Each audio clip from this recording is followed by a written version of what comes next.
ఇక విజయమ్మ టెన్షన్ పడుతూ బయట అవి ఎదురు చూస్తూ ఉంటుంది. ఇక శ్రీరాములయ్య కేశవతో మాట్లాడుతూ ఉంటారు. "చెప్పండి ఆ నిజమేంటో చెప్పండి. మీరు టెన్షన్ పడకండి" అని చెప్పగానే ఈలోపే చెంచలమ్మ, సింధూర వాళ్ళు బయలుదేరి వస్తూ ఉంటారు. "నేను ఒక నిజం చెప్తాను. నేను నీకు ద్రోహం చేశాను. కార్తికేయ నీ కన్నబిడ్డ కాదు" అని చెప్పగానే కేశవ్ ఒక్కసారిగా షాక్ అయి చూస్తూ ఉంటాడు. "అదేంటి నా కన్నబిడ్డ కాకపోవడం ఏంటి?" అని చెప్పేసి అనగానే తనను పెళ్లి చేసిన సంగతి, తను చనిపోయింది, చిన్నప్పటి నుంచి సాధింది అన్నీ ఒక్కసారిగా కేశవ్ ఒక్కొక్కటిగా గుర్తు చేసుకొని అలాగే షాక్ అయి షాక్‌లోనే ఉంటాడు. శ్రీరాములయ్య, "నేను చేసిన ద్రోహానికి నన్ను క్షమించు. ఆ దేవుడు నాకు శిక్ష వేశాడు. అసలేం మాట్లాడుతున్నారు? కార్తికేయ నా బిడ్డ కాకపోవడం ఏంటి?" అని చెప్పేసి అనగానే, "అసలేం జరిగింది అంటే 40 ఏండ్ల క్రితం" అని చెప్పేసి గతం గుర్తు చేసుకుంటూ ఉంటాడు. విజయమ్మ, చెంచలమ్మ ఇద్దరు ఒకేసారి డెలివరీకి వెళ్తారు.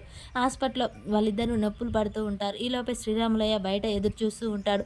ఈ టైంలో భర్తలిద్దరూ దగ్గర లేకుండా పోయారు. వీళ్ళు టౌన్‌కి వెళ్ళి ఇంతవరకు రాలేదేంటి అని చెప్పేసి శ్రీరాములయ్య అటు ఇటు ఎదురు చూస్తూ ఉంటాడు. ఇంకా ఈలోపే విజయమ్మ, చెంచలమ్మ చాలా నొప్పులు తీస్తూ ఉంటారు. నొప్పులు పడుతూ వీరిద్దరూ నొప్పులు పడుతూ ఉంటారు. ఒక్కసారిగా విజయమ్మ, చెంచలమ్మ ఒక్కసారిగా ఇక డెలివరీ అయ్యి అలా స్పృహ కోల్పోతారు. ఇద్దరికీ డెలివరీ అయింది.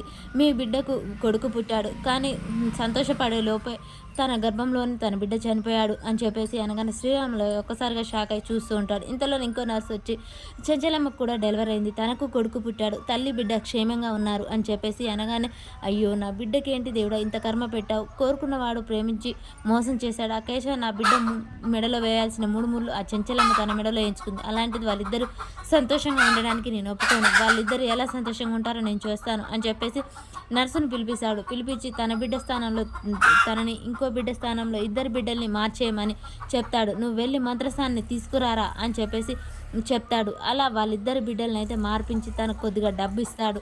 "చూడు చెప్పింది జాగ్రత్తగా ఉందిగా, ఈ విషయం ఎవరికి తెలియదు" అని చెప్పేసి విజయమ్మ దగ్గర చెంచలమ్మ బిడ్డని పడుకోబెడతాడు. చెంచలమ్మ బిడ్డని తీసుకెళ్ళి మంత్రసాన్ని చేతిలో పెడతాడు.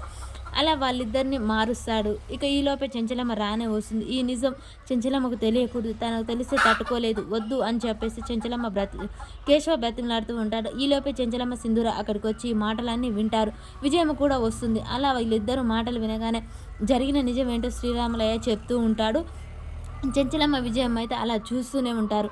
మరి ఈయన చేసిన తప్పుకి బిడ్డలు మారి మరి ఎవరి బిడ్డ ఎవరికయింది?